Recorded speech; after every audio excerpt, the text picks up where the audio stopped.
आज मैं जिस टॉपिक पे आपको आगाही देना चाह रहा हूँ that is infantile colic. Colic मरोड़ जिसे हम आसान अल्फाज में कह लें, बच्चे का तसलसल से एक ही वक्त में लगातार रोना और फिर रोने की शिद्दत को कम करने में काफ़ी दिक्कत का सामना करना कोलिक कहलाता है।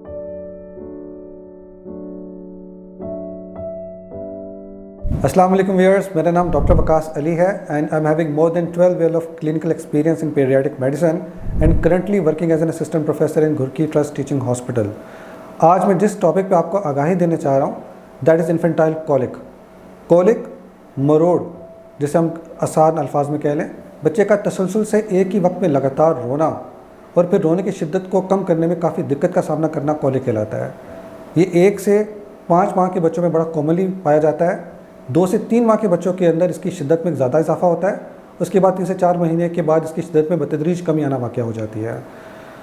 इसकी वजूहात के बारे में जानना ज़रूरी है क्योंकि क्यों होता है। इसके बारे में कुछ स्कूल ऑफ थाट्स हैं। According to one school of thought, अगर गट इमेच्योरिटी है, क्योंकि बच्चे जो छोटे होते हैं उनके गट इमेच्योर होता है जिसकी वजह से ज़्यादा प्रॉब्लम फेस होता है क्योंकि न्यूट्रिशन एब्जॉर्ब नहीं हो रही होती। दूसरे school of that point of view से छोटे छोटे गैस के बबल्स होते हैं जो कि गोलानुमा सूरत इख्तियार कर लेते हैं, जिनके बाद ये क्रैम्पी पेन आना शुरू हो जाता है। क्रैम्पी पेन बेसिकली क्या होता है, एब्डोमिनल डिस्कम्फर्ट होती है जो कि बच्चा फील कर रहा होता है। इसके अलावा हमारे पास कुछ कंडीशंस होती है जिसको हम काउ मिल्क प्रोटीन एलर्जी या लैक्टोज इंटॉलरेंस कहते हैं। ऐसी कंडीशंस होती हैं जो कि आपको डॉक्टर से कंसल्ट करने के बाद ही पता चलता है कि ये ऐसे प्रॉब्लम्स हैं जिनसे एब्डोमिनल पेन भी होता है और उसके बारे में हमें मल्टीपल रिजीम्स भी अप्लाई करनी पड़ती हैं। इससे ज़रूरी है कि अगर एक बच्चा जो कंटिन्यूसली क्राई कर रहा है और आपको लगता है कि इसको इन्फेंटाइल कोलिक का मसला है, तो आप अपने कंसर्न चाइल्ड स्पेशलिस्ट से रब्ता करें, पहले उससे तशख़ीस करवा लें कि कहीं इन्फेंटाइल कोलिक ही है, कहीं और इशू तो नहीं है। अगर इस सिलसिले में आपको कोई रहनुमाई चाहिए हो तो आप ऊपर वाले लिंक के ऊपर क्लिक करके मेरा अपॉइंटमेंट भी ले सकते हैं।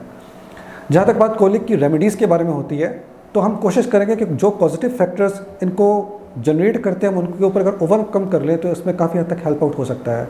लाइक चूसनी हमारे पास एक बड़ा फैक्टर होती है जो कि इसकी रीज़न बन सकती है क्योंकि बच्चे इंजस्ट करते रहते हैं चूसनी को सक करते हुए हवा को, इसकी वजह से भी गैस का गोला बन सकता है। गैस का गोला अक्सर बन जाता है।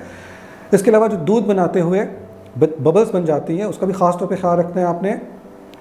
बच्चे को अपराइट पोस्चर के अंदर दूध पिलाना है, बर्फ दिलवाना है, उसको अच्छे से डाइजेस्ट कर लेगा बच्चा, तो गैस का गोला आमतौर पे नहीं बन पाएगा उसमें। जो माएँ अपने बच्चों को दूध पिलाती हैं उनको चाहिए कि वो ग़िज़ाएँ जो कि बच्चों में एलर्जी का कॉज बन सकती हैं उनको थोड़ा सा अवॉइड कर लें। लाइक इनमें कुछ चीज़ें शामिल है जैसे अनियन हो गया, बंद गोभी है, फ़िश है, दूध से बनी हुई कुछ अशियाँ हैं, धनिया है, पुदीना है। इन चीज़ों को अगर अवॉइड करें तो बच्चे में कुछ हद तक बेहतरी की तरफ चांसेस जा सकते हैं। इसके अलावा हमारे पास कुछ होम रेमेडीज़ भी होती हैं। होम रेमेडीज़ में सबसे अच्छे हमारे पास कोलिक मसाज होता है। इस मसाज को परफॉर्म कैसे किया जाता है, बच्चे को सीधा लिटाया जाता है, उसके बाद उसको क्लॉक वाइज डायरेक्शन के अंदर मसाज किया जाता है। इस मसाज के अंदर आप कोई भी ऑयल इस्तेमाल कर सकते हैं। ऑलिव ऑयल इस्तेमाल कर सकते हैं, सरसों का ऑयल इस्तेमाल कर सकते हैं, इवन कैस्टर ऑयल इस्तेमाल कर सकते हैं, जिससे एक बच्चे की गैस्ट्रिक मोटिलिटी बेहतर हो जाती है और इस जो दर्द होता है इस पर काबू पाया जा सकता है। इसके अलावा बच्चे को पेट के बल उल्टा लिटाने से भी काफ़ी फाका हो जाता है, पर ज़्यादा देर तक आपने पेट पे नहीं लिटाना उसको, क्योंकि बच्चे पेट से सांस लेते हैं इसलिए वो फटीग में भी जा सकते हैं जिनसे उनको प्रॉब्लम हो सकता है। और इसके अलावा बच्चा बहुत ज़्यादा एक्यूट एपिसोड से रोना शुरू करता है मिडनाइट के ऊपर, तो आपने हल्की हल्की चहलकदमी करनी है, पंगोड़े पे डालकर उसके हल्का हल्का रिदम के अंदर झूला देना है, सीधा लिटा देना है उसको आपने और उससे बातें करने की कोशिश करनी है। या दूसरे आपको ऐसी चीज़ वहाँ पे दूर लगा दे जिससे थोड़ी सी आवाज़ जनरेट हो जाए, जिससे बच्चे को थोड़ा सा डिस्ट्रक्शन ऑफ माइंड हो। लाइक वॉशिंग मशीन लगा दी आपने, वैक्यूम क्लीनर चला लिया, थोड़ी सी दूर रेडियो की कोई आवाज़ होगी जिससे भी थोड़ा सा रिलीफ मिल सकता है उस बच्चे को, आवाज़ डिस्ट्रक्शन ऑफ माइंड की वजह से। इसके अलावा अगर हम बात करते हैं इसकी थेरेपी ड्रॉप्स के बारे में, तो इस टाइम मार्केट में बहुत से ड्रॉप्स हैं जो कि अवेलेबल हैं, जिनमें सबसे ज़्यादा जो प्रेफरेबल होते हैं वो हमारे पास नेचुरल ड्रॉप्स होते हैं।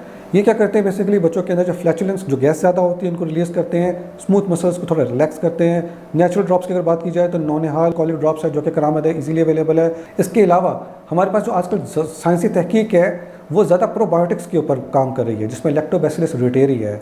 तो ये हमारे पास जो हमारे निज़ाम हज़्म है उसके अंदर जो बैक्टीरियाज़ होते हैं, जो नेचुरल बैक्टीरियाज़ होते हैं, उनको फ्लरिश करता है, जिनकी वजह से जो गैस वाले एलिमेंट्स होते हैं ये कम किए जा सकते हैं।